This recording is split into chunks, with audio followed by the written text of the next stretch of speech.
What are we doing here? And where are we gonna go? It's like we just woke up one morning and then it's welcome to the show. Don't ask any questions, just go with the flow. Make as much money as you can and try your best not to get broke. Copy everything you see on the TV, from the hairstyles to the clothes, and don't think too often, just do exactly as you're told. And if you ever get confused, then just turn towards the alcohol. You'll still hear your thoughts, then just turn up the radio as you learn to live a lifestyle of drugs, sex, and rock and roll. But in all honesty, I just need to know, is there more to the cycle than growing and getting old? Living and dying just to leave behind a happy home and a whole lot of property that somebody else is going to own.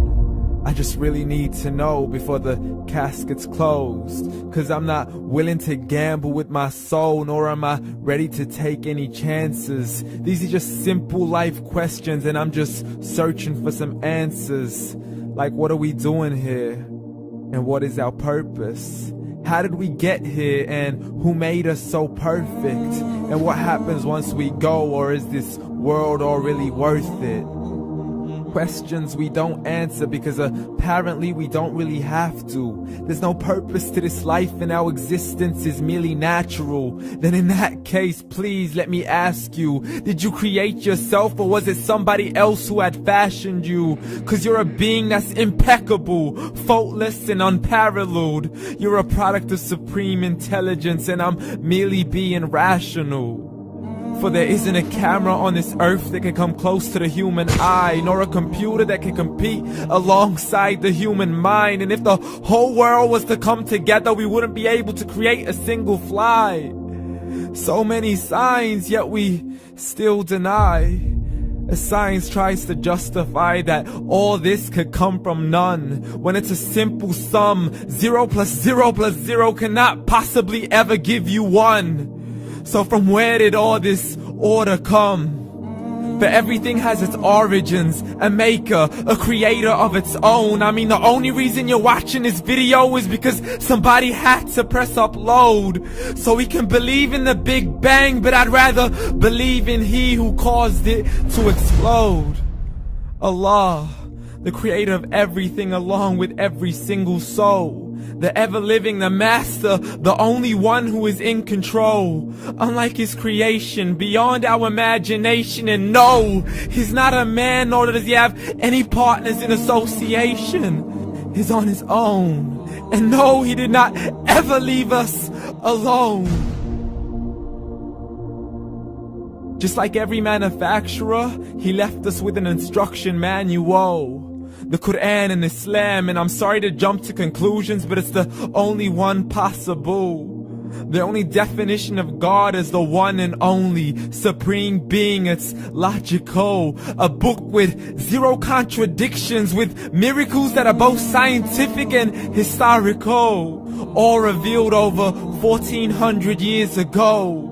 Like the detailed description of the human embryo. The descriptions of the human embryo in the Quran cannot be based on scientific knowledge in the 7th century. To the mountains as pegs holding firm the earth below, and the 2 seas that don't mix in a complete separate flow. To the planets in orbit, alternating night and day as they stay in flow. The expansion of the universe and the creation of everything from H2O.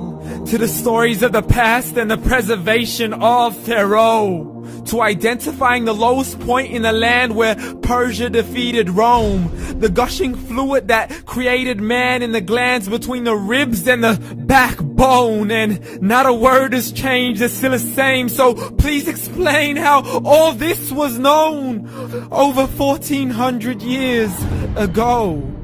To a man who couldn't read or write, as he would recite whatever the angels spoke.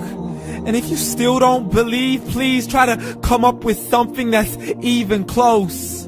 But you can't, so we took God as a mockery and his messengers as a joke. Muhammad could not read or write. How's somebody who can't read or write gonna start a religion? Dismissed his scriptures as legends and tales of the ancient folk, as we live life according to our whims, desires and hopes. saying this life is the only home we will ever know. We will live then die, then simply turn to bones. YOLO! Correction, after the grass dies, the rain arrives and it regrows, and Allah promises to do the same thing to your very soul and bring you back from your very fingertips to your toes, as the all-seeing supreme being watches us so close, and we are surely being tested in our wealth, our health, and our self, and everything that we've been blessed with. So believe, for we will surely be resurrected and be brought back to our Lord and account for every single deed, as He hands us our books and orders us to read. From the bad to the good and everything in between. You yourself are sufficient for your own accountability, so don't be mad at me. You are the one who thought He wouldn't come back to me. I gave you a whole life long to search after me, but you were busy in all that which was temporary. So read, and glad tidings to all those who believed. And if you disbelieve, read. And don't let that day be the first day you find out what your life really means. Read.